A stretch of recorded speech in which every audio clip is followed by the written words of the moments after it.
Today we will be discussing spontaneous fission. Spontaneous fission happens when a heavy nucleus suffer fission without capturing neutron. पिछली class में हमने देखा था कि 92 uranium 235 है, वो एक न्यूट्रॉन को कैप्चर करके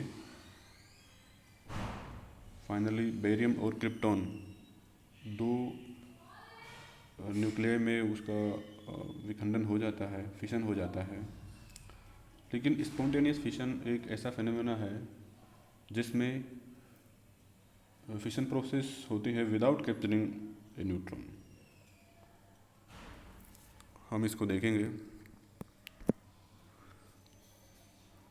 condition for symmetric spontaneous fission. इस स्लाइड से पहले हमें कुछ बेसिक जानकारी होनी चाहिए। बाइंडिंग एनर्जी वाली क्लास में हमने देखा था। Let us brief this. Binding energy per nucleon का जो ग्राफ है, बाइंडिंग एनर्जी पर न्यूक्लियन और मास नंबर के बीच में, उससे यह है स्पष्ट है कि जो बाइंडिंग एनर्जी पर न्यूक्लियन है हैवी न्यूक्लियाई की, जिनका मास नंबर ए है, वो नियरली 7.6 MeV होती है, 7.6 mega electron volt.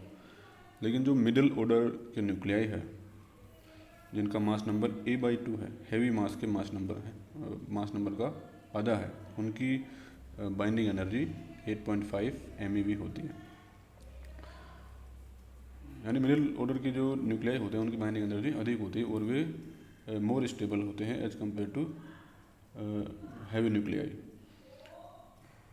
If heavy nuclei breaks up into two middle order nuclei whose mass number are half of mass number of parent nuclei, then binding energy per nucleon would increase by amount 8.5 minus 7.6 is equals to 0.9 MeV।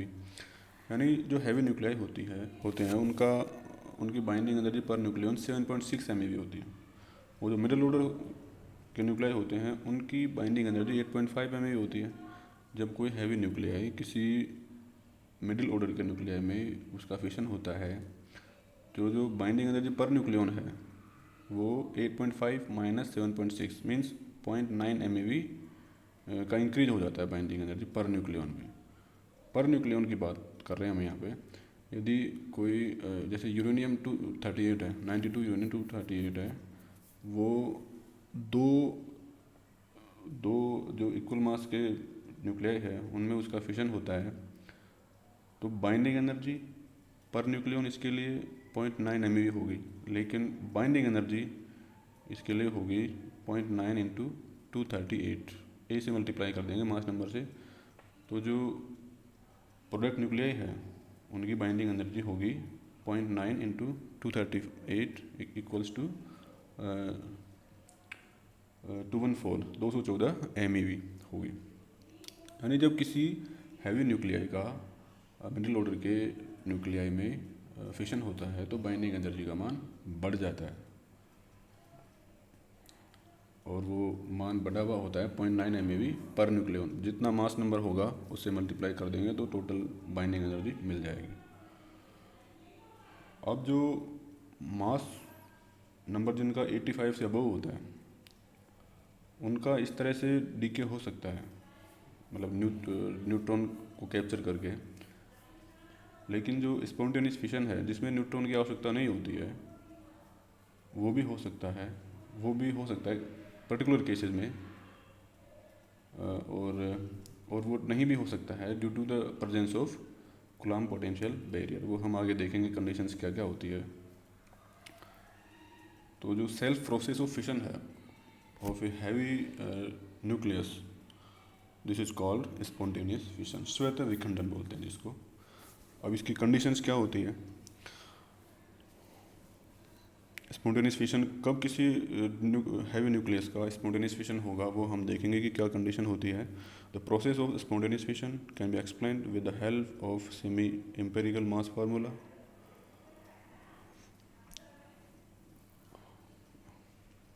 कोई heavy nuclei है Z x से जिसका mass number A है और atomic number Z है, suffers fission spontaneously into two nucleides each of mass number a/2 and atomic number z/2। यानी इसमें जो जेड एक्स से हैवी न्यूक्लियाई है उसका फिशन होता है a/2 मास नंबर के और एटॉमिक नंबर z/2 के किसी प्रोडक्ट न्यूक्लियाई में।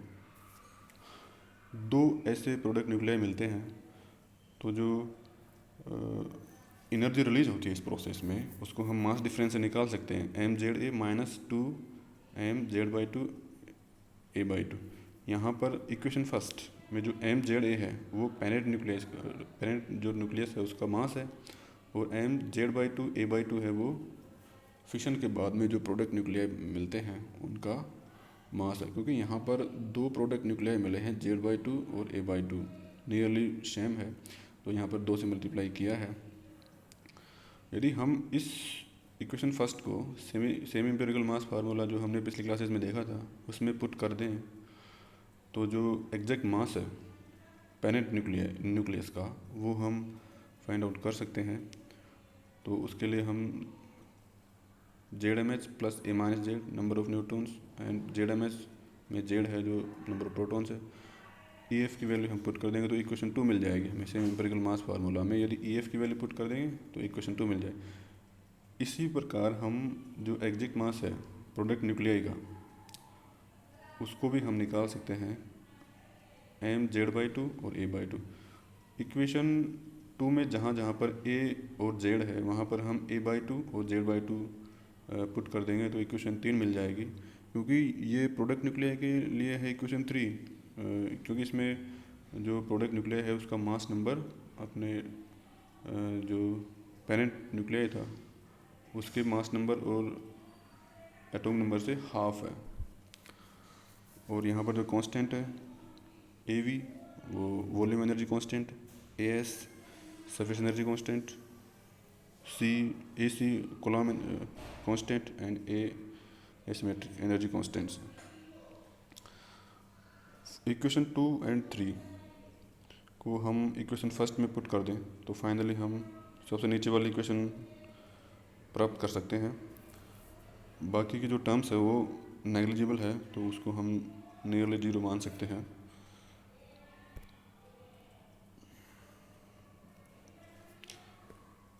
फाइनली हमको इक्वेशन 4 मिल गई। After solving the last equation we get equation 4। लेकिन this is the process for heavy nuclei for which Z is very large। It is evident from this equation that the contribution of surface energy and Coulomb energy in energy released is quite large, while the contribution of volume energy and asymmetric energy is assumed to be very small।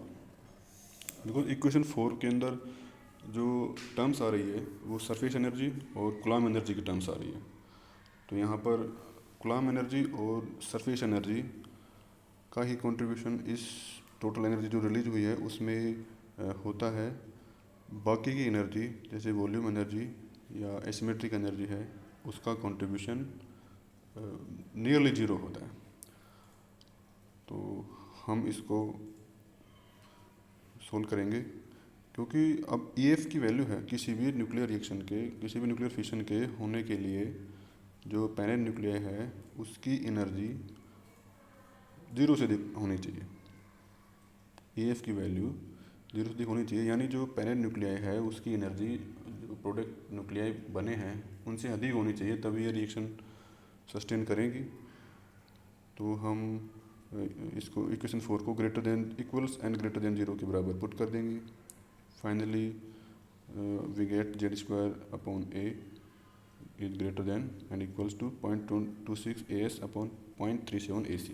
अब यहाँ पर जो AC और AS है वो Coulomb constant और surface energy constant है, ये कांस्टेंट होते हैं, इनकी वैल्यू पुट करेंगे तो इक्वेशन 5 मिल जाएगी। Z² A इज ग्रेटर और इक्वल टू 15। अब ये कंडीशन दिखाती है कि किसी हैवी न्यूक्लियस का स्पॉन्टेनियस फिशन हो सकता है या नहीं हो सकता है। यदि किसी हैवी न्यूक्लियस के लिए ये कंडीशन फुलफिल हो रही है, इक्वेशन 5, तो उस न्यूक्लियस का स्पॉन्टेनियस फिशन हो सकता है, अदरवाइज नहीं होगा। Next slide. The above condition holds good for Z greater than or equals to 35 and A greater than or equals to 80। यानी हम यदि इस इक्वेशन में, इक्वेशन 5 में Z की वैल्यू 35 मिनिमम और जो मास नंबर है उसकी वैल्यू 80 पुट कर दें, तो ये इस कंडीशन को हम सेटिस्फाई कर सकते हैं। तो ऐसे न्यूक्लियाई जिनका Z 35 या 35 के ऊपर हो, ज़्यादा हो, या जिनका मास नंबर 80 या 80 से अधिक हो, तो वो इस कंडीशन को सेटिस्फाई करते हैं और उनका स्पॉन्टेनियस फिशन पॉसिबल है। हम आगे वाली क्लासेस में देखेंगे कि नहीं भी हो सकता है पॉसिबल, उसको हम आगे डिस्कस करेंगे। दिस प्रोसेस में जो एनर्जी रिलीज्ड है स्टेज फॉर यूरेनियम 238, तो हम इसको निकाल सकते हैं। यूरेनियम 238 के लिए हम इक्वेशन 4 से निकाल सकते हैं Z और A की वैल्यू पुट करके यूरेनियम 238 के लिए, तो वो एनर्जी हमें मिलती है 170 MeV। Thank you.